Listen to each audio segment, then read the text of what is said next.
Ui, mana ada handphone baru ah? Ui, handphone baru Mana ada handphone baru? Habis tu handphone apa? Ui, handphone kita casing lah. baru. Ada screen protector baru ni. Mana ada screen protector baru? Pakai mata dengar tu. Mana ada screen protector baru? Zahira. Cara janganlah. Pakai terus Apa benda ni beli ni? casing baru lah. Afiq tengok ayah beli. Cantik tak? Tak. Aduh, ayah beli mak. Aduh, ayah beli. Cantik lah. Tak cantik. Kenapa tak cantik pula? Tu nampak macam mahal tu. Nampak macam orang tua. Ya ke? Ni macam skru. Alah. Ni apa? Ambil gambar Afia. Alah. Dah. Ambil gambar Afia. Yang ni saya nak tunjuk sikit O2O punya lipstick. Yang ni yang satin, yang ni yang matte. Lepas tu ni eyebrow pencil dia. Ni semua kod. Oh ni? Ni dia punya tu? Brow pencil. Okey, nanti buat. Nanti Zara buat video macam ni. Tunggu tau. Dan ni semua kod dia. Zahira rajin dah nak exam. Ada pencil box. Ui, mana dapat stand handphone ni? Stapler bukan main besar. Marah ke apa? Rajin tu lah. Tengok mak keluar kerja sekolah apa? Folio RBT. Folio? RBT. Tekan gambar dekat. Afif nak buat apa? Nak pergi mana? Afia nak ajak Ali. Jali? Ya. Dengan siapa? Dan nak ada friend. Friend who?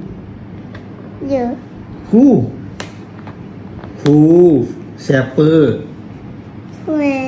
Friend Carika. Ya. Jadi nak dia. Ni ajak Ali dah habis. Belajar dua. Wah, dua apa sialah. 2 meter. Okey. Siapa nama Datuk Rasulullah SAW?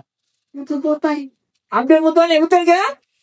Betul. Satu tukar. Alhamdulillah. Salam. Okey, alhamdulillah. Dapat madu. Dapat madu. Alhamdulillah. Okey, soalan yang seterusnya.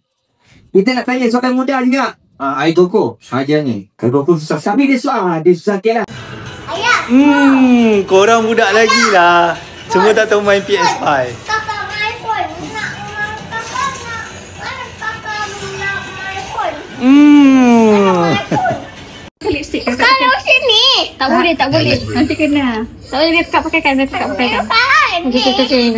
Nah. Pusing lah sini tak nampak. Bawah sikit muka. Bawah sikit muka ke atas. Sini. Sabar. Sini. Tengok kamera. Tengok kamera. Ya. Okay, fine. Comot. Okay dah. 3. One more.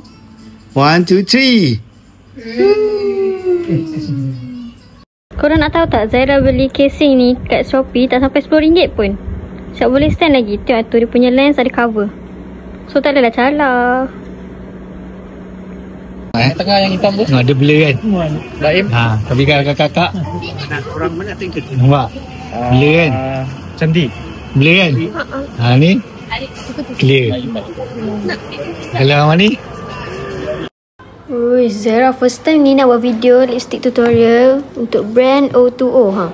Saya buat brow pencil lagi. Nanti Zahira buat macam ni, okay? Okay, Afia? Okay.